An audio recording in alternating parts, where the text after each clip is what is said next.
Hello Kaushik గారు. Hi అండి. So cinema release అయింది, ఎంత సక్సెస్ అయింది, ఎలా ఉంది, ఇవన్నీ పక్కన పెట్టేస్తే కామన్గా సినిమా చూసిన వాళ్ళకి నాతో సహా చాలామందికి కొన్ని డౌట్స్ వచ్చాయి, కొంతమందికి కొన్ని ఇబ్బందికరంగా అనిపించాయి, కొంతమంది కొన్నిటి మీద కామెంట్స్ చేస్తున్నారు, ఇది ఇలా ఉండకూడదు, ఇది ఇలా ఎందుకుంది అని రకరకాల క్వశ్చన్స్ వస్తున్నాయి. వాటి గురించి మాత్రమే ఇవాళ నేను డిస్కస్ చేయడానికి మేము ముందుకు వచ్చాను. Okay. Not like congratulating oh super, ఇది ఇవాళ నా మ్యాటర్ ఇది కాదు. Okay. So you ready for that? Yes. Climax వరకు మాత్రం యునానిమస్గా అందరూ కన్విన్స్ అయ్యారు, కనెక్ట్ అయ్యారు, చాలా బాగుందని మెచ్చుకుంటున్నారు కూడా.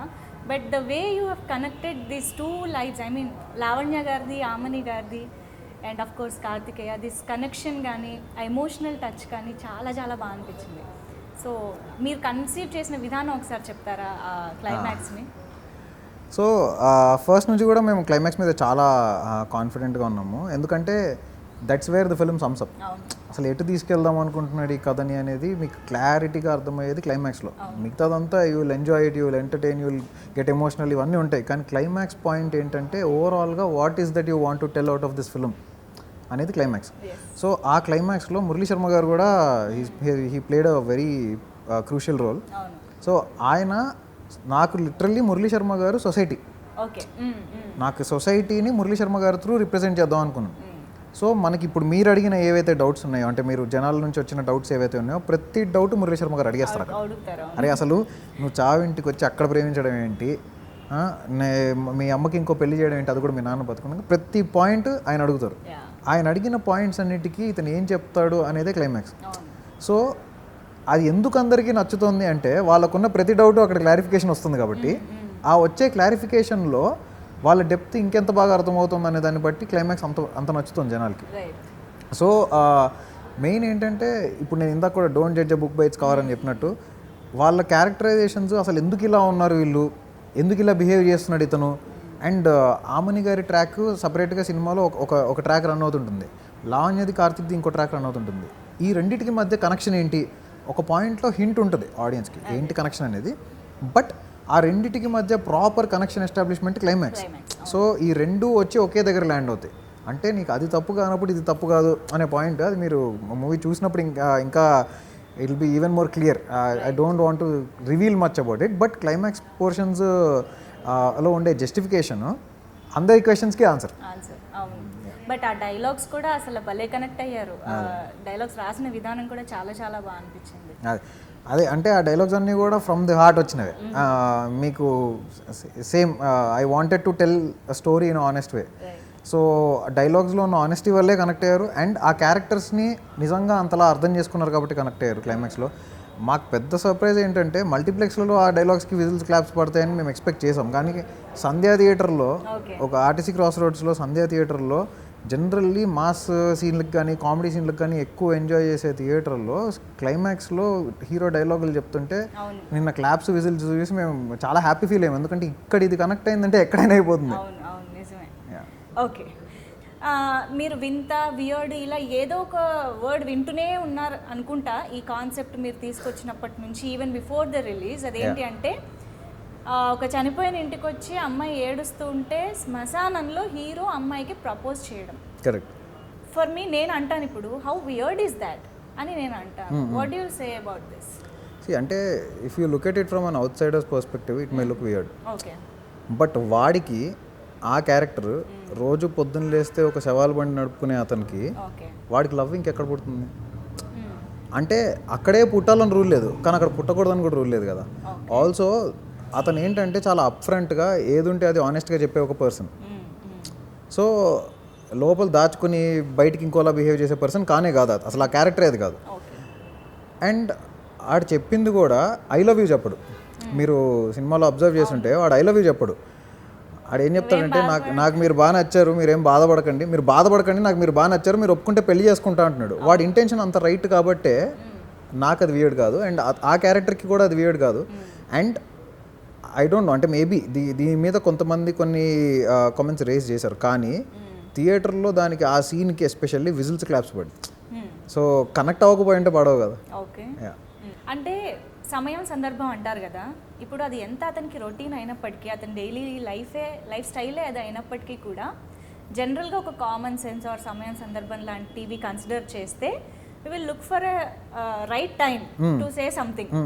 సో నేను పెళ్లి చేసుకుంటా అనే వర్డ్ని మేబీ ఇంకొంచెం కొన్ని రోజులు ఆగి చెప్పుండొచ్చుగా, ఆ అమ్మాయి దగ్గరికే వెళ్ళి అమ్మాయికి ఆ బాధ నుంచి తేరుకునే టైం ఇచ్చుండొచ్చుగా.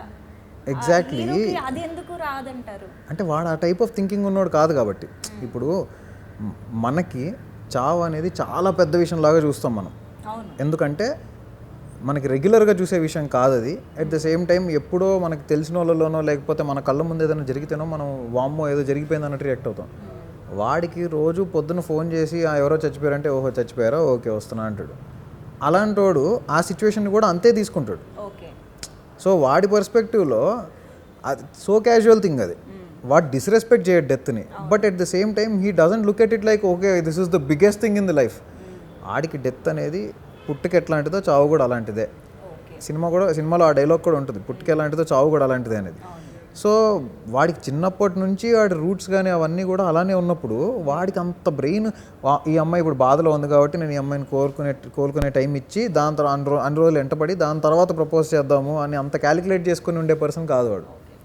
అందుకే వాడు చెప్పేటప్పుడు కూడా వాడు ఆనెస్ట్గా నాకు మీరు బాగా నచ్చారండి, మీరు ఒప్పుకుంటే పెళ్లి చేసుకుంటా అని చెప్తున్నాడు. చెప్పాడు తప్ప ఏ రోజు అమ్మాయిని ఫోర్స్ చేయాల. ఫోర్స్ అంటే ఓకే, మీరు అన్నట్టు హీరో క్యారెక్టరైజేషన్ మనసులో అనిపించింది బయటికి చెప్పేస్తాడు. ప్లస్ అది ఆ సిచ్యువేషన్స్ అతనికి కామన్ కాబట్టి ప్రపోజ్ కూడా చేసేసాడు, ఓకే. బట్ ఎంత కాదన్నా ఆ అమ్మాయి మళ్ళీ ఉద్యోగానికి వెళ్తున్నప్పుడు కానీ ఇదంతా కూడా తను కాన్స్టెంట్గా వెంటపడటం అనేది ఒక విధంగా ఆ అమ్మాయికి ఇబ్బందిగా ఉంటుంది ఆ క్యారెక్టర్కి. సో ఇది కూడా చూసే వాళ్ళకి ఏమన్నా ఇబ్బందిగా అనిపిస్తుందా అన్నది కొంతమంది కామెంట్స్ కూడా వినిపించాయి. సో దానికి మీరేమంటారు?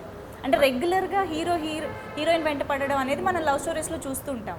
ఈ సిచ్యువేషన్లో కూడా అలా హీరోయిన్ వెంట పడడం అనేది కొంచెం త్వరగా యాక్సెప్ట్ చేయలేనట్టుగా అనిపించింది కొంతమందికి. మీకు ఇప్పుడు సెకండ్ హాఫ్లో ఒక డైలాగ్ ఉంటుంది, మనం ప్రేమించిన అమ్మాయి బాధలో ఉన్నప్పుడు 1-10 సార్లు చూసి వెళ్ళాలనుకోవడం తప్ప అని. అదే నా క్వశ్చన్. ఓకే. ఆ అమ్మాయి బాధలో ఉంది, మీరందరూ సానుభూతి చూపించడానికి వెళ్తారేమో, వాడు వెళ్ళి మళ్ళీ నేనున్నా నీతో అని చెప్పడానికి వెళ్తున్నాడు. ఆడు చెప్పే విధానం మొరటుగానే ఉండొచ్చు, కానీ ఎక్కడ ఇబ్బందికరంగా కానీ లేకపోతే అమ్మాయిని టార్చర్ చేసేటట్టు ఉండదు. సో డెఫినెట్లీ ఆ అమ్మాయికి ఇబ్బంది ఆ టైంలో. ఎందుకంటే మీరు ఆ అమ్మాయినే కాదు, మీరు ఏ అమ్మాయినైనా తీసుకోండి. ఇప్పుడు రోడ్డు మీద ఒక అమ్మాయి వెళ్తుంది, సడన్గా ఎవరో వెళ్ళి ప్రపోజ్ చేశారు. నెక్స్ట్ డే నుంచి అమ్మాయి బస్ స్టాప్లో వెళ్తే ఇటు బస్ స్టాప్లో నుంచి ఉంటున్నాడు, హాస్పిటల్కి వెళ్తే ఇటు హాస్పిటల్కి వెళ్తున్నాడు అంటే అమ్మాయి ఇబ్బందిగానే ఫీల్ అవుతుంది. ఆ అమ్మాయి విడో కావచ్చు, లేకపోతే నర్సు కావచ్చు, ఆఖరికి ఇంకెవరైనా, ఇట్ మే బి ఎనీబడి. ఒక అమ్మాయిని వెంట పడుతున్నారు అనే విషయం ఆ అమ్మాయికి ఎప్పుడైనా ఇబ్బందికరమే. ఆమె విడో అయినా కాకపోయినా, నార్మల్ అమ్మాయి అయినా ఇబ్బందికరమే. సో ఈ సిచ్యువేషన్లో కూడా ఆ అమ్మాయికి ఇబ్బందికరమే, కానీ వీడు నేను అమ్మాయిని ఇబ్బంది పెడుతున్నా అనే ఫీలింగ్. మీకు ఆమని గారితో ఒక డైలాగ్ ఉంటుంది సినిమాలో, అరే ఆ పిల్ల మనసు కష్టపెట్టకుండా నువ్వు ఏం చేసినా సరేరా అని. సో అందుకే ఈ క్లారిటీలన్నీ ముందే ఇచ్చేసాం. సో వాడి సరౌండింగ్స్లో కూడా వాళ్ళు అంత మొరటుగా ఉన్నా కూడా ఆమని గారు చాలా క్లియర్గా నువ్వు అమ్మాయి మనసు కష్టపెట్టద్దు. వీడు కూడా ఎక్కడ వెళ్ళేసి అంటే ఆమె ఏదో మీకు సినిమాలో ఎక్కడ కూడా వీడి పాయింట్ ఆఫ్ వ్యూ నుంచి కనుక మీరు సినిమా చూస్తే ఎక్కడ కూడా ఆమెని ఒక లిమిట్ దాటి టార్చర్ చేస్తున్నట్టు అసలు బేసికల్లీ ఇబ్బంది పెడుతున్నాడు అనే పాయింట్ ఆఫ్ వ్యూ వీడి క్యారెక్టర్ నుంచి చూస్తే అనిపించదు. అమ్మాయి పర్స్పెక్టివ్ నుంచి చూస్తే డెఫినెట్లీ కొంతవరకు అనిపిస్తుంది, కానీ సెకండ్ హాఫ్లో మళ్ళీ దానికి కూడా జస్టిఫికేషన్ ఉంటుంది. ఆ అమ్మాయి అంటుంది ఇబ్బంది పెట్టినా తన మీద నాకున్న కోపమే నన్ను బాధ నుంచి బయటికి తీసుకురావడానికి సాయం చేసింది అని. సో మీకు ఇప్పుడు ఒక రకంగా చూస్తే ఆ ఉన్న ఎమోషన్కి చుట్టుపక్కల ఉన్న వాళ్ళు 10 మంది వచ్చి సానుభూతి చూపిస్తే ఇంకా ఎక్కువ ఏడుపు వస్తుంది ఆమెకి. ఆ ఏడుపుని వీడి మీద వచ్చే కోపం డామినేట్ చేయడం వల్ల అది హెల్పే కదా. ఇప్పుడు జనరల్గా సినిమాల్లో చూసి బయట చాలా ఫాలో అవుతూ ఉంటారు, లేదా బయట జరిగేవే సినిమాల్లో చూపిస్తాము, ఇది ఎప్పుడు డిబేట్ జరుగుతూనే ఉంటుంది. బట్ అది పక్కన పెడితే జనరల్గా సినిమాల్లో చూపించిన వాటికి కొంతవరకు ఇంపాక్ట్ అవుతారు, ఇన్ఫ్లుయెన్స్ అవుతారు. ఇప్పుడు మీరు ఇది చూపించారు, రేపు నిజంగానే ఎవరన్నా ఇలాంటి సిచ్యువేషన్లో లైక్ అంటే అప్పుడే ఎవరినో కోల్పోయి ఉన్న అమ్మాయికి ఒక అబ్బాయి వెళ్ళిపోయి ఇలా ఇబ్బంది పెట్టేస్తే, ఒకవేళ ఇలా చూసి ఇలా కూడా చేయొచ్చు అని అనిపిస్తే అది దానికి ఏం చెప్తారు? అంటే మీరు అన్నట్టు ఇది ఎప్పటి నుంచో ఉన్న డిబేటే, ఎప్పటికీ సాల్వ్ అవ్వని డిబేట్ కూడా. ఎందుకంటే మీరు సినిమాలో చూపించే ప్రతిదీ రియాలిటీలో చెయ్యాలా అంటే అది కరెక్ట్ కాదు. ఎందుకంటే ప్రతి ఒక్కడు ఫాలో అవ్వాల్సిన అవసరం లేదు, ఫాలో అవుతారని రూల్ లేదు. కానీ అట్ ద సేమ్ టైం రివర్స్లో ఆలోచిస్తే నిజంగా బయట జరుగుతున్నవే సినిమాలో కూడా చూపిస్తున్నాం. మీరు ఇందాక చెప్పిన స్టేట్మెంటే కరెక్ట్ అది. కూడా ఉంది. అండ్ ఇప్పుడు ఓకే, నేను చెప్పినట్టు, నేను సినిమాలో చూపించినట్టు మీరు అమ్మాయి ఎంట పడితే ఓకే, మరి వీడి ఐడియాలజీలో వీడు అమ్మాయిని ఎంత బాగా చూసుకుంటున్నాడో, వీడు అమ్మాయి మీద ఎంత ప్యూర్గా ఉన్నాడో, ఎంత డివైన్ థాట్ ప్రాసెస్లో ఉన్నాడో, అంతే డివైన్ థాట్ ప్రాసెస్లో ఉంటే what is wrong? Okay, me thought process correct అయితే, మీ ఐడియాలజీ కరెక్ట్ అయితే లవ్ అనేది ఎక్కడైనా పుట్టచ్చు. దానికి ఇక్కడే పుట్టాలి, ఈ రోజే పుట్టాలి, కలిసి ఇన్ని రోజుల తర్వాతే పుట్టాలి అనేది ఈరోజు నేను కొత్తగా చెప్తుంది కాదు, అది అందరికీ తెలిసిందే, అందరూ ఫాలో అయ్యేదే. అండ్ ఏది మన చేతిలో ఉండదు ఆ టైంలో. మీకు ఈవెన్ హీరో అమ్మాయిని చూసినప్పుడు కూడా, ఇంక్లూడింగ్ మీరు ఒక ఆర్ఆర్ని అబ్జర్వ్ చేస్తుంటే కూడా, ఆర్ఆర్ చాలా క్లాసికల్ టచ్ ఇచ్చాం. ఎందుకంటే for him it is a very divine thing. వాడు ఇప్పటిదాకా ఎప్పుడు అలాంటి సిచ్యువేషన్లో లేడు. మీకు టీజర్లో రిలీజ్ చేసిన డైలాగ్ కూడా మనకి సినిమాలో నేను చాలాసార్లు నేను రోజు సావలేకపోతుంటా, పొద్దున్న లేస్తే నా పనే అది, కానీ ఆ పిల్లని చూస్తుంటే మాత్రం చేతికున్న వెంట్రుకలు ఇట్ట లెగిసి నించున్నారా అంటే వాడికి గూస్ బంప్స్ వచ్చాయని ఆడు చెప్పే మూమెంట్. సో నిజంగా ఒక అమ్మాయిని చూడగానే అంత గూస్ బంప్స్ వచ్చాయి అన్నప్పుడు ఏం చేయగలుగుతాడు వాడు? ఓకే, సో ఇటేమో భర్త చనిపోయిన అమ్మాయికి హీరో ప్రపోజ్ చేయడం, ప్రేమించడం ఇదంతా జరుగుతుంది. ఇంకోవైపు అమ్మ, భర్త ఉన్నాడు బట్ స్టిల్ ఉండి లేనట్టుగా ఉన్నారు. ఇక్కడ అమ్మతో ఫస్ట్ ఆఫ్ ఆల్ ఫస్ట్ మాకు కనిపించే సీన్స్లో కలిసి మందు కొట్టడం, మందు గురించి డిస్కషను, గొడవ. ఇది బేసిక్గా ఎవరు ఎక్స్పెక్ట్ చేయలేదు ఫస్ట్ ఆఫ్ ఆల్. కానీ కొంచెం ఇది కూడా మళ్ళీ ఇప్పుడు ఫ్యామిలీతో వెళ్ళినప్పుడు అమ్మ కొడుకులు అందరు కలిసి వెళ్ళినప్పుడు చూస్తే కూడా కొంతమందికి ఇది ఇబ్బందిగా అనిపించే అవకాశాలు ఉంటాయి కదా. అమ్మ కొడుకు కలిసి మందు గురించి కొట్టుకోవడం ఏంటి అని అనిపించే అవకాశం ఉంటుంది. So what you have to say about? అంటే ఒకటండి, ఇక్కడ మనకు ఓవరాల్గా వరల్డ్లో సిటీస్, రూరల్ ఏరియాస్, పెద్ద పెద్ద బంగ్లాలు, చిన్న చిన్న గుడిసెలు, అన్ని రకాల ఎన్వైరన్మెంట్స్ ఉంటాయి. నేను ఎక్కడున్నానో అది మాత్రమే సొసైటీ, నేనున్నది మాత్రమే లైఫ్ స్టైల్ అనుకుంటే కష్టం. నాకు తెలిసిందే లైఫ్ స్టైల్ అనుకుంటే మాత్రం కష్టం. ఎందుకంటే మీరు చూసే వరల్డే కాకుండా, మీరు బతుకుతున్న వరల్డే కాకుండా బయట ఇంకా కొన్ని వేల కోట్ల మంది బతుకుతున్నారు. అన్ని కోట్ల మందిలో ఒక్కొక్కటిది ఒక్కొక్క కథ. నేను పిక్ చేసుకున్న క్యారెక్టర్ పేరు బస్తీ బాలరాజు, వాళ్ళమ్మ పేరు గంగమ్మ. అండ్ ఈ క్యారెక్టర్ పోనీ నేను ఏమన్నా కొత్తగా ఎక్కడ లేనిది, ఇప్పుడు ఈ గంగమ్మ అనే క్యారెక్టర్ ప్రపంచంలో ఎక్కడ లేనిది తీసుకొచ్చానంటే కాదు. నా చైల్డ్హుడ్లో మా అమ్మమ్మ గారు వాళ్ళ ఇంటి ఎదురుకుండా, అది కొంచెం ఒక బస్తీ ఇలాంటి ఏరియా ఆల్వాల్లో, మా అమ్మమ్మ గారి ఇంటి ఎదురుకుండా ఉండే హౌజెస్లో ఉండే లేడీస్ని చూసి నేను ఇన్స్పైర్ అయ్యి రాసిన క్యారెక్టర్ ఇది. ఓకే, నాకంటే ఈ క్యారెక్టర్ అనుకున్నప్పుడు నాకు ఫస్ట్ స్ట్రైక్ అయిన విజువల్స్ కానీ, వాళ్ళ హౌస్ ఎలా ఉండాలి, వాళ్ళ లైఫ్ స్టైల్ ఎలా ఉండాలి అన్నప్పుడు ఫస్ట్ స్ట్రైక్ అయిన విజువల్స్ అవే. సో నేను చిన్నప్పుడు వాళ్ళని చూసినప్పుడు వాళ్ళు ఇలానే ఉండేవాళ్ళు. అంటే బయటకు వస్తే మాట్లాడితే అంటే వాళ్ళ స్లాంగ్ కానీ, ఆ కొడక ఈ కొడక, అది తప్పుగా బూతుగా ప్రొనౌన్స్ చేయరు వాళ్ళు. అది వాళ్ళ it's a part of their culture which we cannot blame. And అమ్మతో కలిసి మందు తాగుతున్నాడు అనే పాయింట్ కూడా అక్కడ చూసిందే, తల్లి కొడుకులు కలిసి. అండ్ అంతెందుకండి, ఈవెన్ మీకు లిటరల్లీ మాట్లాడుకోవాలంటే హైఫై సొసైటీలో కూడా ఉంటాయి. కానీ వాళ్ళు ఎందుకు ఇబ్బంది పడతారంటే నిజం చెప్తే ఇబ్బంది పడతారు కాబట్టి. So that is there. అంటే కొంచెం జనాలు మనం రియాలిటీ మాట్లాడినప్పుడు ఇబ్బంది పడతారు. అయితే ప్రతి ఒక్కళ్ళు కూర్చుని ఇలానే తాగుతారా అంటే కాదు. అవును, ప్రతి ఒక్కళ్ళు కూర్చొని తాగక్కర్లేదు. ఇప్పుడు ప్రతి ఒక్కళ్ళు వెళ్ళిపోయి రేపు పొద్దున్న స్వర్గపురి వాహనం నడపక్కర్లేదు. వాడు నడుపుతున్నాడు, వాడి క్యారెక్టర్ అది. ప్రతి ఒక్కళ్ళు కూర్చుని వాళ్ళ అమ్మతో తాగక్కర్లేదు. వాడు వాళ్ళ అమ్మతో వాడికి ఉన్న ఈక్వేషన్ అది. So that's their point. నేను ఒప్పుకుంటా, I agree with you completely. ఎందుకంటే కొన్ని ఏరియాస్లో లైక్ టు సే స్లమ్ కానీ అలాంటి ఏరియాస్లో వింటూ ఉంటాం. అట్లీస్ట్ చూడకపోయినా, అందరం చూడకపోయినా వింటాం. అక్కడ కొంచెం కామన్ యూనో మందు కొట్టడం కలిసి అనేది. బట్ ఒక్కటే, థియేటర్లో కలిసి కూర్చుని ఒక సగటు మిడిల్ క్లాస్ ఫ్యామిలీయో లేకపోతే అలాంటి అలవాట్లు కానీ ఇది లేని వాళ్ళు అలా కూర్చున్నప్పుడు ఏంటి ఇది మనకి డైజెస్ట్ అవ్వట్లేదు అన్న ఫీలింగ్ వచ్చే అవకాశాలు ఉంటాయని డైరెక్టర్గా కొంచెం ముందు మనం ఇది ఎలా ఆడియన్స్ ఎలా రిసీవ్ చేసుకుంటారన్న థాట్ ఉంటుంది కదా. What was your thought then while writing it? అంటే ఒకటండి, I wanted to stick true to the characters. Okay, I want to tell the story in as honest way as possible. So ఇప్పుడు వాళ్ళిద్దరి క్యారెక్టర్స్లో అసలు మందు తాగే సీన్లు రెండు చోట్ల ఉంటాయి సినిమాలో. వాళ్ళిద్దరు కలిసి ఒక చోట ఇద్దరు కలిసి కూర్చొని తాగరు, జస్ట్ నా సీసా అని చెప్పి తీసుకుంటుంది ఆవిడ వంట చేసుకుంటే ఆవిడ తాగేస్తారు. సో దానికి చాలామంది నవ్వారు, ఎందుకంటే that was shown in a funny way. So people are enjoying that even in multiplexes. Right. మరి మల్టీప్లెక్స్లో సగటు మిడిల్ క్లాస్ ఆడియన్గా కూర్చొని చూసేది, వాళ్ళందరూ ఎంజాయ్ చేస్తున్నారు ఆ సీన్ని. సో ఇబ్బంది పడినట్టు నేనైతే అనుకోలేదు, నాకు అనిపించలేదు, నాతో పర్సనల్గా కూడా ఎవరు కంప్లైంట్ చేయలేదు. సెకండ్ టైం వచ్చేది సెకండ్ హాఫ్లో. ఆ సీన్ దగ్గర ఇబ్బంది పడతారా అంటే that's a very very emotional scene. అసలు వాళ్ళ మదర్ లైఫ్ స్టైల్ ఏంటి, చిన్నప్పటి నుంచి ఆవిడ పెరిగిన విధానం ఏంటనేది చూస్తే ఆవిడ క్లియర్గా ఎక్స్ప్లెయిన్ చేస్తారు కూడా. అంటే ఒక ఆడపిల్ల బయటికి వెళ్ళి, అంటే వ్యాపారం చేసుకునే ఆడదంటే అందరికీ లోకువే, తనంతటి తను సొంత కాళ్ళ మీద నిలబడి తను ఒక హస్బెండ్ మంచాన పడి ఉంటే, ఇన్ని సంవత్సరాలుగా మంచాన పడి ఉంటే, she is the one who took a stand and took care of her father and her son, her husband and her son. So ఇన్ని సంవత్సరాలుగా ఒక హస్బెండ్ని, ఒక కొడుకుని తానే సాక్కుంటూ వచ్చి తను ఎన్నో హర్డిల్స్ ఫేస్ చేసి ఉంటుంది లైఫ్లో.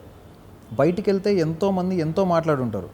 బయట బీచ్ దగ్గర మొక్కబొట్లు అమ్ముకునే ఒక క్యారెక్టర్ ఆవిడది, మొక్కబొట్లు వెజిటేబుల్స్ అవి చిన్న బండి పెట్టుకుని. సో అలాంటి వాళ్ళు ఎన్ని ఫేస్ చేసి ఉంటారు లైఫ్లో. వాళ్ళు మందు తాగడం అనేది వాళ్ళకి చాలా కామన్ థింగ్. ఆ మందు తాగడాన్ని నేను ఎక్కడ హైలైట్ చేసి మీరు రోజు మందు తాగండి, పొద్దున్న లేస్తే మందు తాగండి అని ఎక్కడ చూపిలే. దాని మీద నేను ఏదో హైలైట్ కూడా, అంటే లైక్ దాని మీద ఎన్హాన్స్మెంట్ కూడా లేదు ఎక్కడ. అది it's small part in the scene where it blends well with the emotion. ఆవిడ కొడుకుని కొట్టుంటుంది. సో బయటకు వచ్చి ఏంటి ఒక్కదాన్ని కూర్చొని మందు తాగుతున్నావు, మనసు కష్టం వేసిందా అంటే, బిడ్డను కొట్టినప్పుడు ఏ తల్లికైనా మనసు కష్టంగానే ఉంటుంది కదా. సో ఆవిడ మనసు కష్టంగా ఉంది కాబట్టి ఆవిడ అది కూడా వాడిని కొట్టినందుకు, అదే బిడ్డను కొట్టినందుకు ఆ బాధలోనే. ఓకే. అండ్ ఇంకొకటి, అమ్మకి పెళ్లి చేయాలనుకోవడం అనేది ఒక పెద్ద టాపిక్ సినిమాలో. ఆబ్వియస్గా మేజర్గా దాని మీద నడుస్తుంది కూడా మనకి సెకండ్ హాఫ్లో. సో బేసిక్గా ఒక ఆడదానికి, ఒక స్త్రీకి సెకండ్ మ్యారేజ్ అనేది ఇప్పటికీ కొంచెం విచిత్రంగా చూసే సందర్భాలు ఉన్నాయి. But thank God, luckily, fortunately కొంచెం రోజులు మారుతూ వచ్చాయి. ఈ మధ్యకాలంలో పిల్లలే దగ్గరుండి అమ్మకి పెళ్లి చేసిన సందర్భాలు చూస్తున్నాము కళ్ళెదురుగానే. బట్ స్టిల్ అంటే ఇక్కడ రెండు సందర్భాల్లోనే ఒక అమ్మాయి, ఒక స్త్రీ సెకండ్ మ్యారేజ్ చేసుకునే ఛాన్సెస్ ఉంటాయి. ఒకటి కంప్లీట్గా డివోర్స్ అయినప్పుడు, లేదా కంప్లీట్గా భర్త చనిపోయిన తర్వాత, ఆ చాప్టర్ అయిపోయిన తర్వాత. బట్ ఇక్కడ ఆమని గారికి హస్బెండ్ ఉన్నారు. Okay, whatever situation he is there. ఆ సిచ్యువేషన్లో అమ్మకి పెళ్లి చేయాలనుకోవడం సెకండ్ మ్యారేజ్, అది ఎంతవరకు కరెక్ట్ అంటారు? ఎంతవరకు అంటే ఏం చెప్పాలనుకుంటున్నారు దాని ద్వారా మీరు సొసైటీకి? సో మీకు ఇక్కడ ఆమని గారి హస్బెండ్ క్యారెక్టర్ ఎవరైతే ఉన్నారో, if you look at him, the age difference between her and him is very much. అంటే ఆ గ్యాప్ చాలా ఎక్కువ ఉంటుంది. ఆయన చాలా ముసలాయన, ఆయన మంచం మీద ఉంటాడు, మాట్లాడలేడు, కాళ్ళు చేతులు కదపలేడు, ప్యారలైజ్డ్ పర్సన్. అది పోనీ ఏమైనా రీసెంట్గా వచ్చిన పారాలసిస్ అంటే కాదు. ఆవిడకి బాల్య వివాహం చేసేసి 12 సంవత్సరాలు ఉన్నప్పుడు, ఆవిడ 12 years ఏజ్ ఉన్నప్పుడు ఆవిడకి పెళ్ళి అయిపోయి ఉంటుంది. ఊహ ఏముంటుందండి 12 yearsలో? అంటే ఆవిడ అసలు పెళ్ళి అనే టాపిక్ గురించి ఏం తెలుసు ఆవిడకి ఆ టైంలో? 12 ఏళ్ళకి పెళ్లి చేసి 13 ఏట పిల్లోండి కానీ 14 ఏట హస్బెండ్ మంచాన ఉంటే, అన్ని సంవత్సరాల నుంచి ఇప్పటిదాకా ఆ పెయిన్ని తను ఒక్కళ్ళే తన భుజాల మీద క్యారీ చేసుకుంటూ వచ్చి హస్బెండ్ని, కొడుకుని సాకుతూ వచ్చారు. వచ్చిన తర్వాత కూడా ఇప్పటికి కూడా ఒక అతనికి తనంటే ఇష్టం అండి. ఆ ఇష్టం ఎక్కడ మళ్ళీ లిమిట్ దాటదు. అతను చాలా క్లియర్గా, నువ్వు నన్ను పెళ్లి చేసుకుంటావా, నిన్ను, నీ కుటుంబాన్ని, నీ ఫ్యామిలీని కూడా నేను నా సొంత ఫ్యామిలీలా చూసుకుంటాను, ఇంక్లూడింగ్ హర్ హస్బెండ్ అని చెప్తాడు. So if you look at the honesty in characters, అతను ఎంత ఆనెస్ట్గా ఉన్నాడు అనేది మీకు అక్కడే అర్థమవుతుంది. నిన్ను, నీ కుటుంబాన్ని నేను నా సొంత కుటుంబంలో చూసుకుంటాను అన్న తర్వాత, అప్పుడు కూడా ఆవిడ పోనీ వెళ్ళిపోయిందా అంటే లేదు. ఆవిడకి అతను అంటే ఇష్టమా, పోనీ వాళ్ళిద్దరి మధ్య ఎఫ్ఐఆర్ ఉందా అంటే అది కాదు. I don't know why people are saying FIR, మదర్కి ఎఫ్ఐఆర్. అసలు ఎఫ్ఐఆరే కాదు అది. మీకు చాలా క్లియర్గా మదర్ డైలాగ్లో కూడా చాలా క్లియర్గా చెప్తారు ఏంటంటే, నువ్వు అనుకున్నట్టు నాకు వాడికి మధ్య ఏం లేదు, ఒక ఆడమ్మ మగ అతను కలిసి మాట్లాడుకుంటే వాళ్ళిద్దరి మధ్య ఏదో రంకు నడుపుతున్నట్టేనా, అసలు అది కరెక్టే కాదు, నువ్వు అనుకుంటుంది రాంగ్. నేను ఒక్కసారి వద్దనగానే అతను మళ్ళీ ఎప్పుడు నా ముందు ఆ టాపిక్ కూడా తీయలేదు, ఒక మంచి ఫ్రెండ్గానే ఉండిపోయాడు, మంచి స్నేహితుడిగానే ఉండిపోయాడు అని చాలా క్లియర్గా చెప్తారు ఆవిడ. So I don't know why they are calling it affair. So అది ఎఫైర్ కాదు ఫస్ట్ ఆఫ్ ఆల్. సో వాళ్ళిద్దరి మధ్య ఒక స్నేహం ఉంది. అయితే దాన్ని ఇతను పెళ్లి దాకా తీసుకెళ్దాం అనుకోవడానికి హీరో తీసుకున్న స్టాండ్ అది. అతను చెప్తాడు కూడా, నీ విషయంలో నేను తప్పుగా ఆలోచించాను, అంటే ఇన్నేళ్లుగా నువ్వు పడుతున్న బాధలు ఏంటో నాకు అర్థమైంది. సో నువ్వు వాడిని చేసుకోవడమే కరెక్ట్. ఎందుకంటే హస్బెండ్ ఉన్నాడు, కానీ వీడి అంగీకారంతో జరిగిన పెళ్ళి కాదు, 12 ఏళ్ళప్పుడు ఎప్పుడో పెళ్లి చేసేసారు, ఇన్నేళ్ళుగా మంచాన పడి ఉన్నాడు, ఇప్పటికి కూడా ఆవిడ లైఫ్లో సంతోషంగా ఉందా అంటే అది లేదు. సో ఒక అతను తనంటే ఇష్టం ఉండి తనతో కష్ట సుఖాలు పంచుకుంటాను అన్నప్పుడు కలిసి ఉండమని చెప్పడంలో తప్పేంటి? రైట్. అండ్ ఈ రోజుల్లో మీరు నిజంగా మీరే అన్నట్టు మనం ఈ మధ్య కొన్ని ఆర్టికల్స్ కూడా చూస్తున్నాం, పిల్లలే పెద్ద పేరెంట్స్కి దగ్గరుండి పెళ్ళిళ్ళు చేస్తున్న సిచ్యువేషన్స్ కూడా ఉన్నాయి. అది బేసికల్లీ ఏంటంటే ఆ క్యారెక్టర్ పడుతున్న ఎమోషన్ అనేది ఒకసారి అర్థం చేసుకుంటే దాంట్లో ఉన్న డెప్త్ ఏంటనేది మీకు ఆటోమేటిక్గా క్లియర్గా ఉంటుంది. ఓకే, సో యాక్చువల్లీ కౌశిక్ గారు చిల్. నేను ఏంటంటే నో సీరియస్లీ ఇవన్నీ నేను అడుగుతున్నది దానికంటే కూడా బయట ఉన్న కామెంట్స్ చూసినప్పుడు నాకు అనిపించింది ఇన్ని డౌట్లు ఎందుకు వస్తున్నాయి. క్యారెక్టరైజేషన్ అక్కడ క్లియర్గా కనిపిస్తుంది, వాళ్ళ లైఫ్ స్టైల్ క్లియర్గా కనిపిస్తుంది కదా. ఓకే, లెట్ మీ క్లారిఫై, మీ ద్వారా క్లారిఫై చేస్తే చాలా మంది డౌట్ క్లియర్ అవుతుంది అనే ఉద్దేశంతోనే నేను వచ్చాను. But I totally understand the characterisations. And బేసిక్గా ఒక అమ్మాయిగా, ఒక ఆడదానిగా మీరు రెండు క్యారెక్టర్స్ని, అటు లావణ్యది కానీ ఇటు ఆమని గారిది కానీ ఎలా అయితే డీల్ చేశారో, హీరోని ఇద్దరికి తోడుగా ఎలా నిలబెట్టారో దానికి ఐమ్ ఫిదా అండి.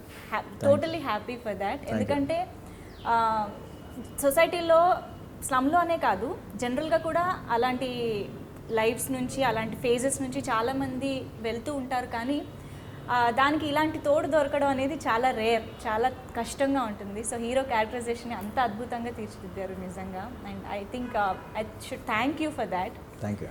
అండ్ ఒకటేంటంటే జనరల్గా ఇలాంటి సినిమాలు తమిళ్లో కానీ మలయాళంలో కానీ వచ్చినప్పుడు మనం కంపేర్ చేస్తూ ఉంటాము. అబ్బా అక్కడ చూసారా అంత రియలిస్టిక్గా, అంత న్యాచురల్గా వచ్చాయి, మన దాంట్లో ఎందుకు ఇలాంటి సినిమాలు రావట్లేదు అని చాలామంది అంటూ ఉంటారు.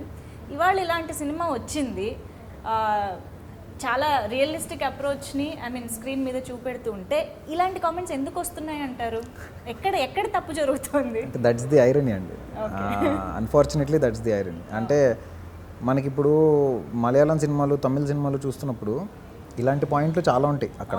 అంటే ఈ పాయింట్ కాదు, బట్ ఇలాంటి డెలికేట్ పాయింట్స్ విచ్ ఈజ్ రియలిస్టిక్గా జరుగుతున్న సిచ్యువేషన్స్ని తీసుకొని ఇలాంటి డెలికేట్ పాయింట్స్ చాలా సినిమాల్లో మలయాళంలో, తమిళ్లో చెప్తే అవి అక్కడ పెద్ద పెద్ద హిట్లు అయ్యి మళ్ళీ ఇక్కడికి తీసుకొచ్చి మనం ఇక్కడ చూస్తాం.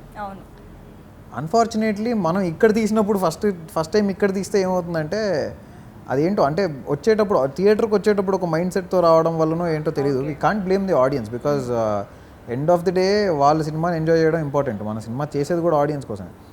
బట్ ఎక్కడో మనం వేరే లాంగ్వేజెస్ నుంచి తీసుకొచ్చుకునేది, ఇప్పుడు మీరు అదే సినిమా ఇంగ్లీష్ సినిమాల్లో అసలు ఇంతకంటే ఇది ఇంకా చాలా నథింగ్, దీనికంటే ఎక్స్ట్రీమ్ ఉన్న పాయింట్స్ కూడా ఇంగ్లీష్ సినిమాలు చూసి అబ్బా ఎంత రియలిస్టిక్గా ఉంటుందంటాం. అది మీరు తెలుగుకి వచ్చేసరికి ఎక్కడో మరి I don't know why it happens like that. But somehow అదైతే ఉంది, అది కొంచెం పోవాలి. ఇప్పుడిప్పుడే తెలుగు సినిమా చేంజ్ అవుతుంది, ఇప్పుడిప్పుడే కొత్త కథలను ఎంకరేజ్ చేస్తూ ఉన్నారు. అండ్ డిఫరెంట్ పాయింట్స్ని టచ్ చేయడానికి డైరెక్టర్స్ కానీ ప్రొడ్యూసర్స్ కానీ డేర్ చేస్తున్నారు.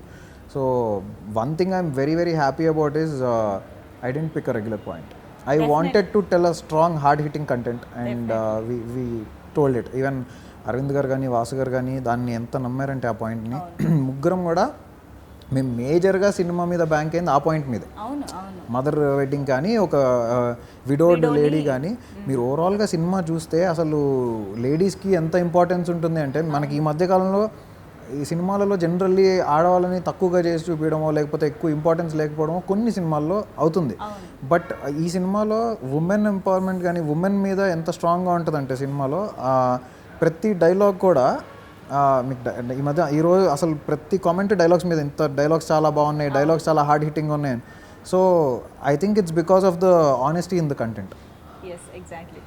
టు బీ ఫ్రాంక్, ఈ ఏదైతే ఆ అమ్మకి పెళ్లి చేసే ప్రాసెస్ ఉందో, లేకపోతే విడో అయిన లావణ్యకి భరోసా ఇస్తూ తను ప్రేమించే విధానం ఉందో చాలా మందికి కనెక్ట్ అయింది, చాలా మందికి నచ్చింది.